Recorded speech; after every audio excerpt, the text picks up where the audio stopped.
أن لا إله إلا الله تعظيما لشأنه وأشهد أن محمدا عبده ورسوله الداعي إلى رضوانه أما بعد إخواني وأخواتي في الله أعزني وأعزكم الله جميعا.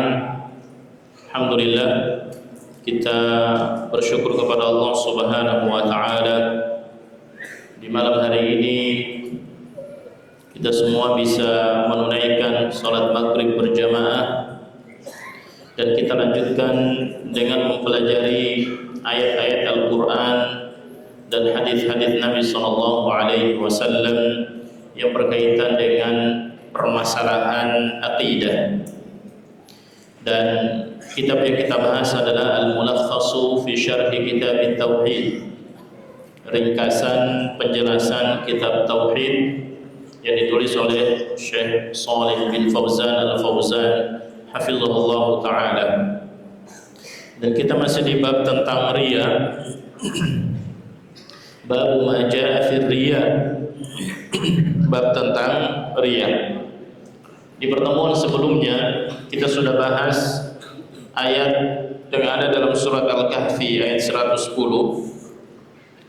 Qul innama ana basyarum mithlukum yuha ilayya annama ilahukum ilahun wahid faman kana yarju liqa'a rabbih falyamal 'amalan shalihan wa la yusyrik bi'ibadati rabbih ahada. Ya, ini ayat yang kita bahas di pertemuan yang lalu dan kita lanjut.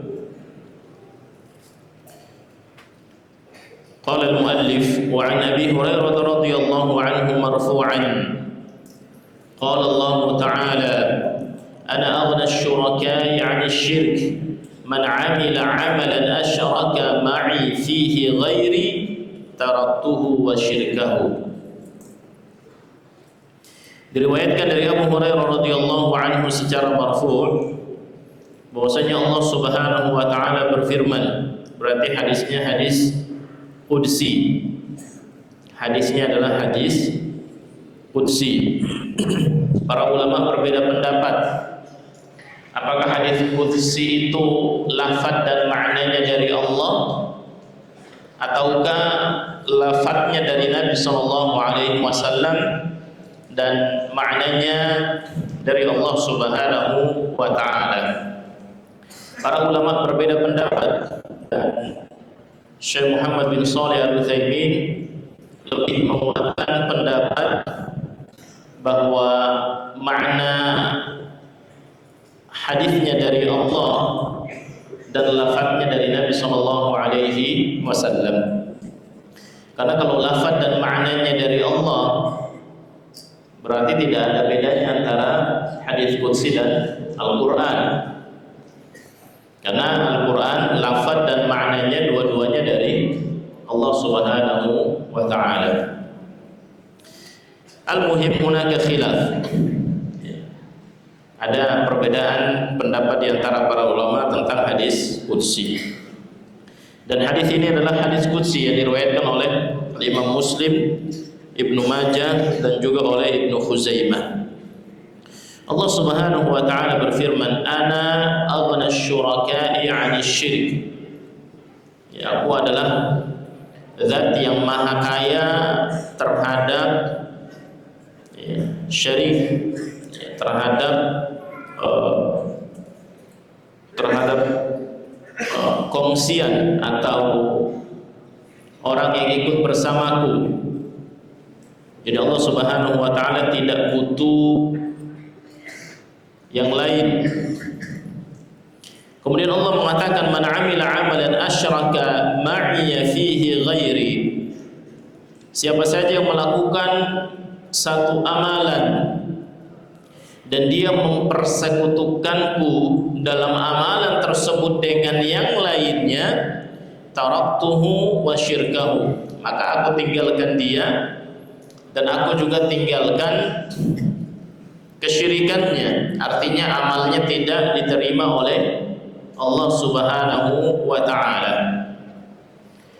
Dan maksud daripada kata man amila amalan siapa saja yang melakukan amalan kemudian di dalamnya dia berbuat syirik, maksudnya adalah dia melakukan amalan karena riya, ingin dilihat, ingin dipuji, ingin disanjung. Makanya di hadis selanjutnya Nabi SAW mengatakan, ala ukhbirukum bima huwa akhwafu alaikum indi minal masihid dajjal. Maukah kalian aku beritahu sesuatu yang paling aku takutkan atas kalian daripada Dajjal? Qalu bala. Para sahabat menjawab iya. Beliau bersabda, asyirkul khafi, yaitu syirik yang tersembunyi. Yaqumur rajulu fayusalli, seseorang berdiri untuk salat, fayuzayyinu salatahu, dia memperbagus, memperindah salatnya, lima yara min nazari rajulin, karena dia melihat ada orang yang memperhatikan salatnya. Jadi dia memperbagus, memperindah salatnya karena salatnya dilihat oleh orang lain. Maka ini perbuatan syirik, ini perbuatan riya. Baik, kemudian kita lihat penjelasan Syekh Shalih bin Fauzan Al-Fauzan hafizahullah taala. Beliau mengatakan makna al-hadithi ijmalan, makna hadis ini secara global. Yarwi an-nabiy sallallahu alaihi wasallam an rabbih azza wa jalla wa huwa ma yusamma bil hadits al-qudsi. Nabi sallallahu alaihi wasallam meriwayatkan dari Rabbnya Allah azza wa jalla, dan hadis ini dinamakan dengan hadis qudsi. Dan hadis qudsi walaupun maknanya dari Allah, tapi ada perbedaan dengan Al-Qur'an. Ya, tidak sama dengan Al-Quran. Misalnya hadis qudsi la yuta'abbad bitilawatihi, ya, ketika membacanya tidak seperti Al-Quran, karena Al-Quran setiap huruf dapat sekian pahala, sementara hadis qudsi tidak demikian. Kemudian Al-Quran itu dibaca dalam sholat, sementara hadis qudsi tidak dibaca dalam sholat. Jadi ada beberapa perbedaan yang disebutkan oleh para ulama. Kemudian hadis qudsi itu juga tergantung sanadnya. Ada yang dhaif, ada yang maudhu', ada yang hasan, ada yang sahih. Berbeda dengan Al-Quran. Al-Quran semuanya mutawatir. Ya, sementara hadis qudsi itu tergantung dengan sanadnya. Ada hadis qudsi tapi sanadnya dhaif, atau bisa juga maudhu', yang tidak jelas asal usulnya, itu bisa saja. Dan ini tentunya berbeda dengan Al-Quran. Annahu yatabarra'u min al-'amal alladhi dakhalahu musyarakatun li ahadin biriya'in aw ghairihi. Bahwasanya Allah Subhanahu wa taala berlepas diri dan tidak menerima amalan yang di dalamnya ada syirik, yaitu dengan dia melakukan perbuatan riya. Jadi dia melakukan amalan bukan karena Allah, tapi karena mengharapkan dilihat manusia, dipuji dan disanjung oleh manusia. Maka orang yang melakukan amalan seperti ini dia terjatuh ke dalam perbuatan riya, dan Allah Subhanahu wa taala berlepas diri, tidak menerima amalannya. Li'annahu subhanahu la yaqbalu illa ma kana khalisan liwajhihi. Karena Allah Subhanahu wa taala tidak menerima amalan kecuali amalan tersebut dilakukan dengan ikhlas, karena mengharapkan wajah Allah, karena mengharapkan pahala dari Allah Subhanahu wa taala.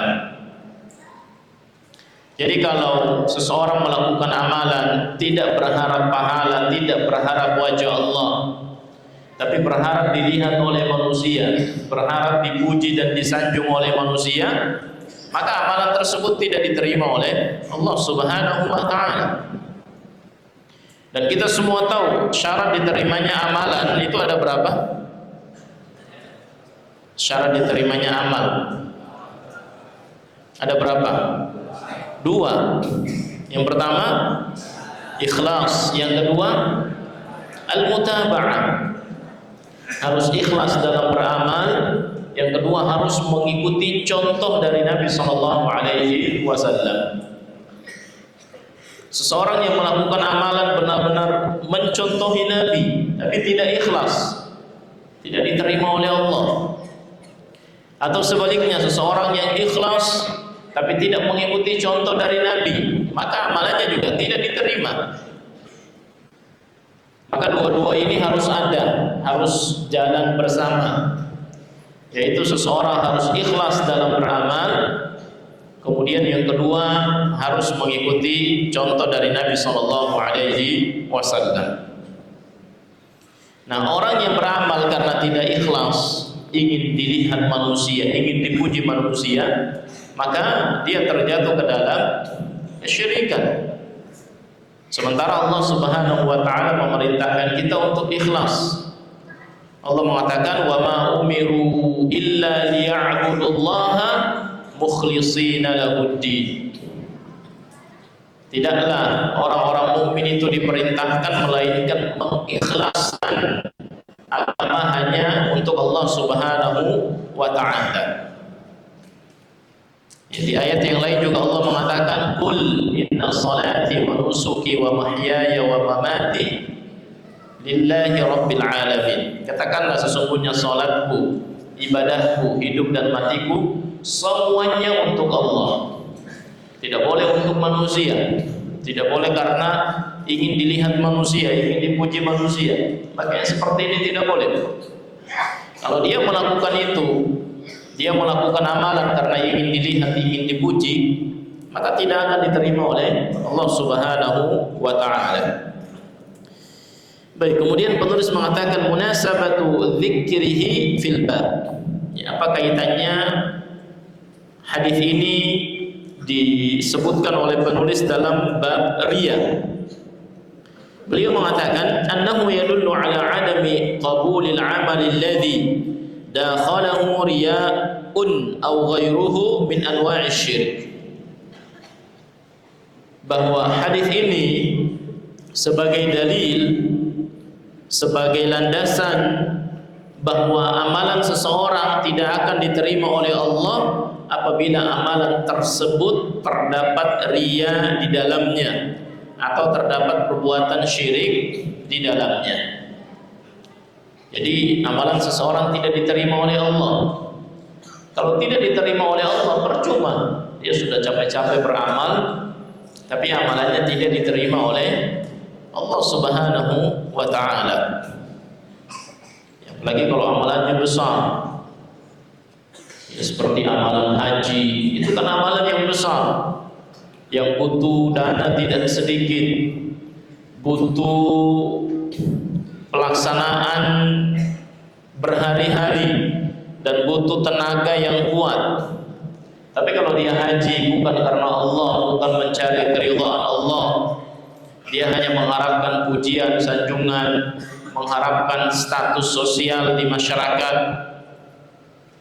maka amalannya sia-sia, tidak diterima oleh Allah Subhanahu wa taala. Maka kita harus menjaga hati kita, menjaga niat kita. Jangan sampai amalan-amalan yang kita lakukan ada riya di dalamnya. Karena kalau itu ada, maka amalan kita tidak diterima oleh Allah Subhanahu wa taala. Baik, kemudian kita lanjut ma yustafadu minhu, faedah yang dapat kita ambil dari hadis ini. Yang pertama, at-tahdhiru minasyirki bi jami' ashkalihi wa annahu mani'un min qabulil amal. Larangan untuk tidak melakukan perbuatan syirik dengan semua jenis kesyirikan. baik yang kecil maupun yang besar, yang nampak maupun yang tersembunyi, semuanya tidak boleh.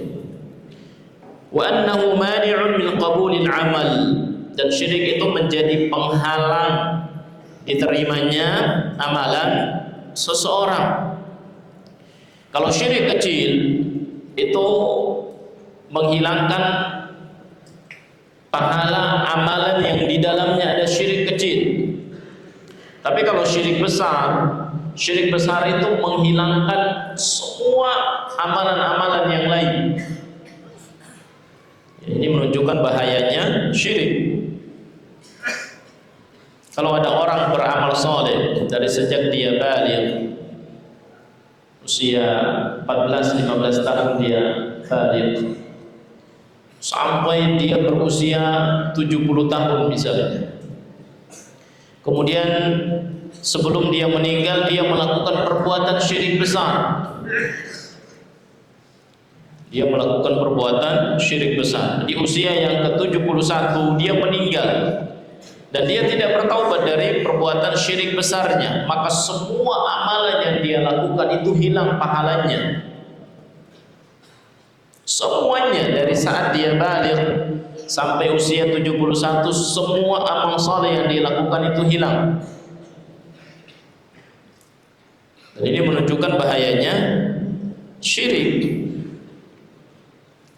Dan dosa syirik adalah dosa yang tidak diampuni oleh Allah. Beda halnya dengan dosa-dosa yang lain, masih ada harapan. Tapi kalau syirik, orang yang meninggal di atas kesyirikan belum bertaubat, maka dosanya tidak diampuni oleh Allah. Bahkan dia diancam dengan neraka. Allah mengatakan, innahu may yusyrik billah faqad harramallahu alaihi al-jannah wa ma'wahu an-nar wa ma lil-zalimin min ansar.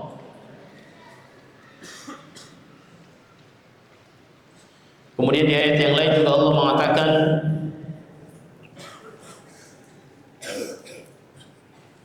inna Allah la yaghfiru an yushraka bihi wa yaghfiru ma duna dzalika liman yasha.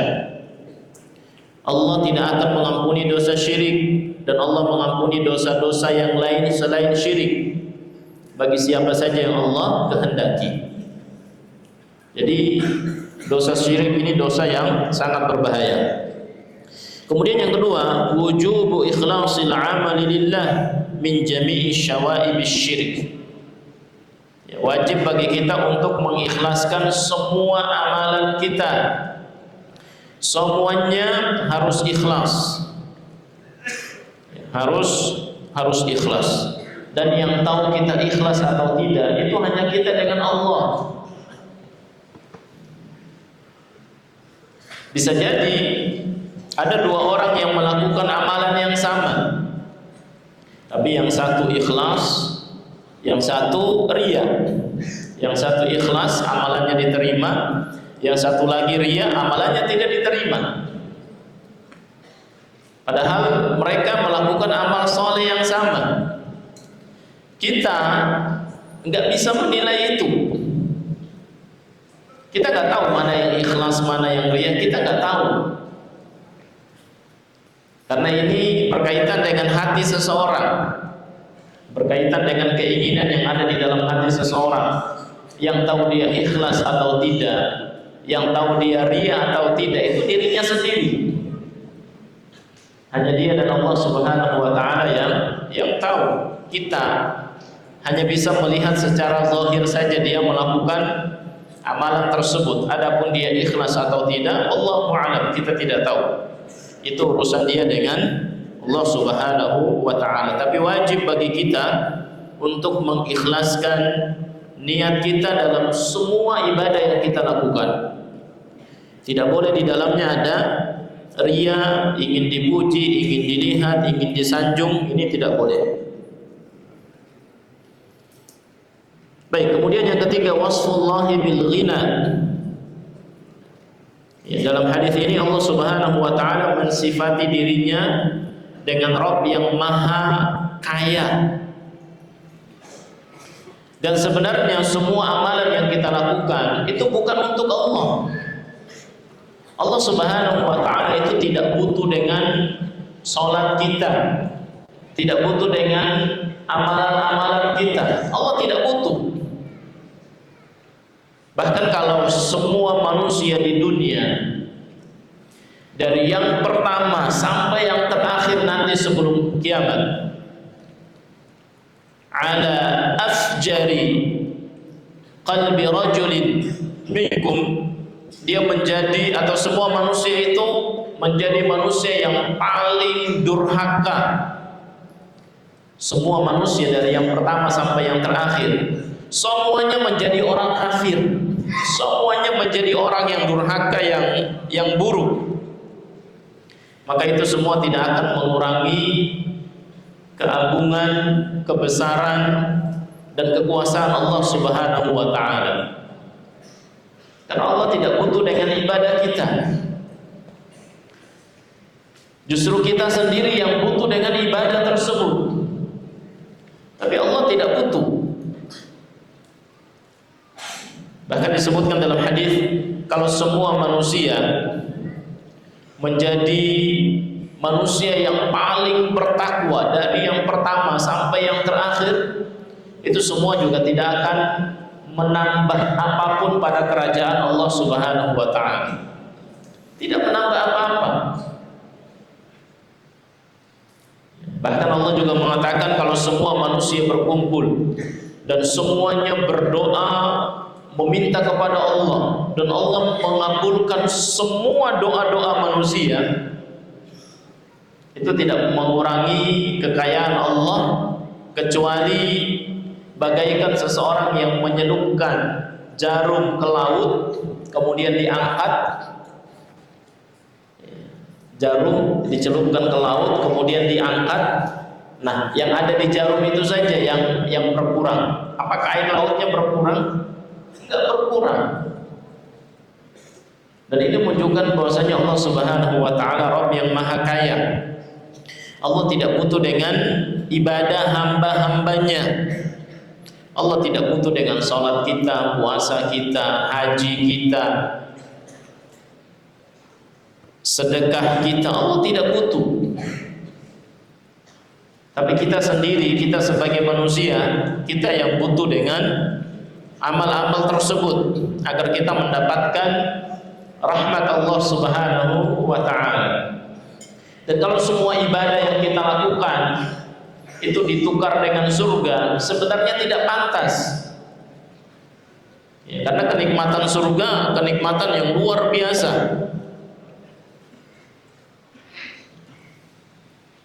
Makanya ketika kita beribadah, sebenarnya di saat itu kita sedang berbuat baik pada diri kita sendiri, karena bukan untuk Allah. Ya, ibadah yang kita lakukan itu bukan karena Allah yang butuh dengan ibadah kita, tapi kita sendiri yang butuh dengan ibadah tersebut. Ya, makanya kalau ada yang tidak mau beribadah, yaitu rugi sendiri.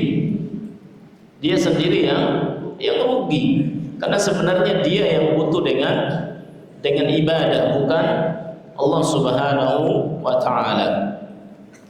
Baik, kemudian yang keempat, wasfullahi bil kalam. Dalam hadis ini juga Allah mensifati dirinya dengan sifat al-kalam. Allah itu berbicara. Di antara sifat Allah itu berbicara. Dan Ahlussunnah wal Jamaah meyakini di antara sifat Allah al-kalam. Allah itu berbicara. Ya, berbeda dengan orang-orang Asy'ariyah dan orang-orang Mu'tazilah. Ya, Al-Quran yang merupakan kalamullah, Ahlussunnah wal Jamaah mengatakan Al-Quran kalamullah laisa bimakhluk. Al-Quran itu firman Allah, bukan makhluk. Orang-orang Mu'tazilah mengatakan Al-Quran kalamullah, tapi Al-Quran itu makhluk.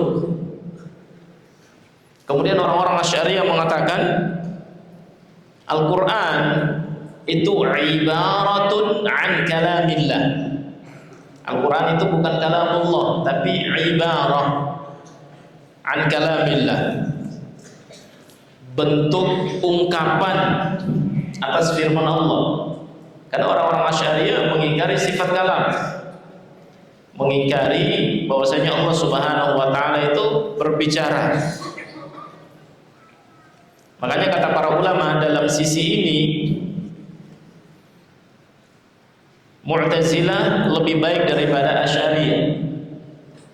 Karena Mu'tazilah mengatakan Al-Quran kalamullah, sementara orang-orang Asy'ariyah mengatakan Al-Quran ibaratun an kalamillah. Tapi dua-duanya kemudian ketemu bahwa Al-Quran itu makhluk. Ya, Mu'tazilah mengatakan Al-Quran makhluk, dan Asy'ariyah juga mengatakan Al-Quran itu makhluk. Kemudian Asy'ariyah mengatakan kalau Al-Quran itu diungkapkan dengan bahasa Arab atau firman kalamullah, kalau diungkapkan dengan bahasa Arab jadi Al-Quran, kalau diungkapkan dengan bahasa Ibrani atau bahasa Suryani maka jadi Injil atau Taurat. Yang jelas mereka Asy'ariyah mengingkari sifat kalam. Yang lebih parah lagi Jahmiyah mengingkari semua sifat-sifat Allah, dan mereka juga mengingkari semua nama-nama Allah. Jadi nama dan sifatnya semuanya diingkari oleh Jahmiyah. Kalau Mu'tazilah itu mengimani semua nama-nama Allah, dan mereka mengingkari semua sifat Allah. Karena mereka mengatakan kalau kita menetapkan sifat-sifat tersebut maka melazimkan Allah Subhanahu wa taala itu sama seperti makhluk. Maka yang harus kita lakukan bagaimana? Kita ingkari. Makanya mereka mengatakan sami'un bila sama', basirun bila basar, dan seterusnya. Dan sebenarnya keyakinan mereka ini bertolak belakang. Bertolak belakang. Nah, kemudian setelah itu datang Asy'ariyah. Datang Asy'ariyah yang ingin menjadi penengah antara Jahmiyah dan Mu'tazilah. Kalau Jahmiyah kan tadi jelas nama-nama dan sifat Allah semuanya diingkari. Kalau Mu'tazilah nama-nama diimani, sifat-sifat diingkari. Nah, Asy'ariyah itu mengingkari sebagian sifat Allah dan mengimani sebagiannya. Ya, makanya dalam akidah Asy'ariyah dikenal dengan sifat 20. Ya, sifat 20 ya. Qadi baqa mukhalafatu lil hawadits qiyamu bi nafsi, dan seterusnya. Kenapa mereka hanya menetapkan 20 sifat sementara yang lainnya diingkari? Karena menurut mereka 20 ini masuk akal. 20 ini masuk akal sementara yang lain tidak. Karena kalau kita mengimani semua sifat Allah, maka sama saja kita menyerupakan Allah dengan makhluk, dan ini tidak benar. Karena menetapkan itu tidak harus melazimkan sama dengan sifat makhluk. Ya, karena antara Allah Subhanahu wa taala dan makhluknya berbeda. Intinya seperti itu dalam masalah sifat Allah, pembahasannya panjang dan banyak sekali terdapat perbedaan pendapat di antara para ulama. Yang jelas di hadis ini Allah menetapkan bahwa di antara sifat Allah adalah Allah berbicara, dan berbicara ini sifat yang sempurna. Manusia saja, kalau ada yang nggak bisa bicara, nggak bisa ngomong, dia dianggap manusia yang normal nggak? Enggak. Dianggap dia orang cacat, punya kekurangan, yang nggak bisa ngomong, yang nggak bisa mendengar, yang nggak bisa melihat. Itu manusia yang tidak sempurna pada fisiknya. Jadi manusia saja kalau nggak bisa ngomong itu tidak sempurna. Bagaimana dengan Allah Subhanahu wa Ta'ala? Masa disifati Allah tidak bisa berbicara? Pada manusia saja itu sifat yang menunjukkan kekurangan dia, apalagi pada Allah Subhanahu wa Ta'ala. Jadi tidak benar kalau ada yang mengingkari sifat kalam. Baik, kemudian kita lanjut lagi ke hadis yang berikutnya. Wa an Abi Sa'id radhiyallahu anhu marfu'an. Diriwayatkan dari Abu Sa'id Al-Khudri radhiyallahu anhu secara marfu', Nabi bersabda, "Ala ukhbirukum bima huwa akhwafu 'alaikum 'indi minal Masih Dajjal." Maukah kalian aku beritahu yang lebih aku takutkan atas kalian daripada Al-Masih Dajjal? Qalu bala. Para sahabat menjawab, tentu. Qala asyirkul khafi. Yang paling aku takutkan atas kalian adalah syirik yang tersembunyi. Syirik yang tersembunyi. Apa itu syirik yang tersembunyi? Yaqumur rajulu fayusalli. Seseorang yang berdiri untuk salat, fayuzayyinu salatahu, dia memperindah salatnya, lima yara min nazari rajulin, karena dia melihat dia sedang diamati, sedang diperhatikan oleh seseorang.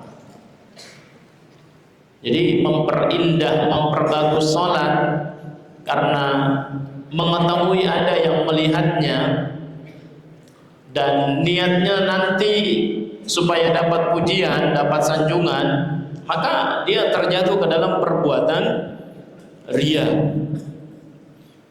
Jadi tidak boleh amalan yang kita lakukan karena ingin dilihat, ingin dipuji dan ingin disanjung oleh manusia. Kemudian al-ma'na al-ijmali lil hadis, makna hadis ini secara umum, kana as-sahabatu yatadzakaruna fitnat al-masih ad-dajjal wa yatakhawwafuna minha. Para sahabat sering mengingat fitnah Dajjal. Dan Dajjal itu fitnah yang paling besar. Dari penciptaan Adam sampai hari kiamat tidak ada fitnah yang lebih besar daripada fitnah Dajjal. Jadi Dajjal itu membawa fitnah yang sangat-sangat besar sekali. Dan banyak hadis yang disebutkan oleh Nabi SAW tentang Dajjal. Makanya kita diperintahkan untuk meminta perlindungan kepada Allah dalam salat kita dari fitnah Dajjal. Makanya kalau antum salat, di antara doa yang kita baca dalam tasyahud, kita meminta perlindungan kepada Allah dari Dajjal. Karena Dajjal ini membawa fitnah yang besar. Dan Nabi SAW sudah memperingatkan para sahabat dari fitnah Dajjal. فأخبرهم أن هناك محذورا يخافه عليهم أشد من خوف فتنة الدجال. Kemudian Nabi SAW mengabarkan kepada para sahabatnya bahwa ada satu fitnah yang lebih ditakuti oleh Nabi SAW daripada fitnah Dajjal. Wa huwa syirku fin niyyati wal qasdi alladzi la yadhharu lin-nas. Itu syirik dalam niat dan al-qasd, dalam keinginan hati. Thumma fassara bi tahsinil amal alladhi yubtagha bihi wajhullah min ajli ru'yatin nas. Kemudian Nabi menafsirkan bahwa syirik yang tersembunyi tersebut adalah seseorang yang memperindah salatnya, memperindah amalannya, karena dia mengetahui dia sedang dilihat dan diamati oleh manusia. Jadi tidak boleh seseorang memperbagus salatnya, memperbagus amalannya karena dia ingin dilihat manusia, ingin dipuji oleh manusia. Yang harusnya dia lakukan adalah mengharapkan wajah Allah, mengharapkan pahala dari Allah Subhanahu wa Ta'ala. munasabatu dzikril hadits fil bab. Apa kaitannya penulis membawakan hadis ini dalam bab riya? Anna fihi tahdhira minar riya wa fihi tafsirahu. Ya, agar kita berhati-hati dari riya, dan hadis ini menjadi tafsir apa itu riya. Ditafsirkan oleh Nabi sallallahu alaihi wasallam, yaitu yaqumur rajul fayusalli fayuzayyinu salatahu lima yara min nazari rajulin. Ini tafsiran Nabi sallallahu alaihi wasallam. Baik, sudah masuk waktu Isya. Ya, baik, kita break untuk azan Isya dulu, nanti kita lanjut lagi setelah azan.